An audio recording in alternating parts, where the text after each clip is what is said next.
अस्सलाम वालेकुम दोस्तों, क्या आप जानते हैं तुर्की और शाम में आने वाले ज़लज़ले की क्या वजह थी और इसके पीछे किसका हाथ था?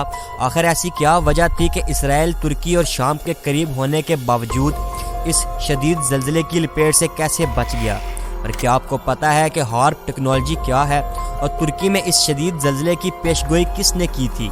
और इसके साथ ही क्या आपको इस बात का इल्म है कि मगरबी ताकतें हार्प टेक्नोलॉजी का इस्तेमाल इस्लामी ममालिक की तरफ क्यों करने की कोशिश में लगी हैं? सही हैरान कुन फैक्ट्स आपको आज की इस दमदार वीडियो में बताएंगे, तो चैनल को सब्सक्राइब करके साथ लगी बेल आइकन को लाजमी प्रेस करें। नंबर 1, तुर्की में शदीद ज़लज़ले ने हज़ारों जानें निगल ली हैं, जिस पर हर आंख अश्कबार है। लोगों का कहना है कि इस शदीद ज़लज़ले का लिंक तुर्की की सियासत से जुड़ा है, लेकिन वहाँ के लोगों का कहना है कि ये ज़लज़ले कुदरती नहीं बल्कि मसनूई है, क्योंकि 2023 में तुर्की अपने मुआहदे से दस्तबरदार होने वाला था और टेक्नोलॉजी में दुनिया का नंबर 1 मुल्क बनने वाला था। अगर मगरबी ताकतों को खतरा महसूस होने लगा, जिसकी वजह से तुर्की में एकदम से 7.8 का शदीद ज़लज़ला आना तुर्कियों की समझ से बाहर है। फैक्ट नंबर 2 दोस्तों, क्या आप जानते हैं कि हार्प टेक्नोलॉजी क्या है?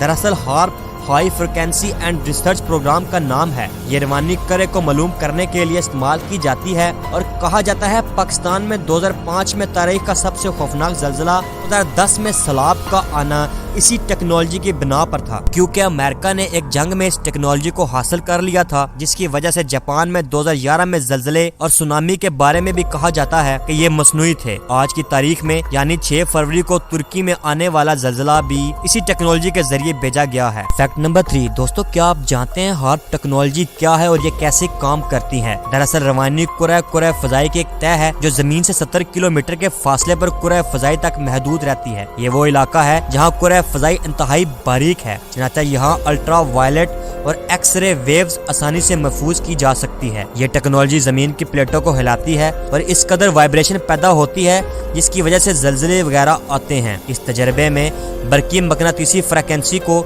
इस्तेमाल करते हुए ताकतवर पुल्स की हासिल तवानाई की शुआएं फेंकी जाती हैं, ताकि खास इलाके की रवानी कुरे में तहरीक पैदा कर दी जाए, ताकि खास इलाकों की रवानी कुरा में मौजूद प्लेटों में वाइब्रेशन पैदा करके ज़लज़लों में तब्दील किया जा सके। फैक्ट नंबर 4 दोस्तों, क्या आप जानते हैं तुर्की में आने वाले 7.8 के शदीद ज़लज़ले की पेशगोई 3 दिन पहले ही कर दी गई थी। इस शदीद ज़लज़ले की पेशगोई करने वाले शख्स का नाम फ्रैंक हॉगर बीट्स है। ये नीदरलैंड का रिहायशी है। इसने ज़लज़ले से 3 दिन पहले एक ट्वीट की थी कि तुर्की में 7.8 के शदीद ज़लज़ले आएंगे और ठीक 3 दिन बाद 6 फरवरी को ये ट्वीट सच साबित हुई। फैक्ट नंबर 5, आप सोच रहे होंगे इसराइल तुर्की और शाम के इलाकों के करीब होने के बावजूद इतने शदीद ज़लज़ले से कैसे बच गया? दरअसल माहिरीन का कहना है इस टेक्नोलॉजी से आप अपनी मर्जी के इलाकों में मसनूई ज़लज़ले और सुनामी ला सकते हैं। इसराइल जो कि इस वक्त टेक्नोलॉजी के मामले में दुनिया का नंबर 1 ममालिक में आता है, और याद रहे दुनिया की बड़ी बड़ी कंपनियों गूगल,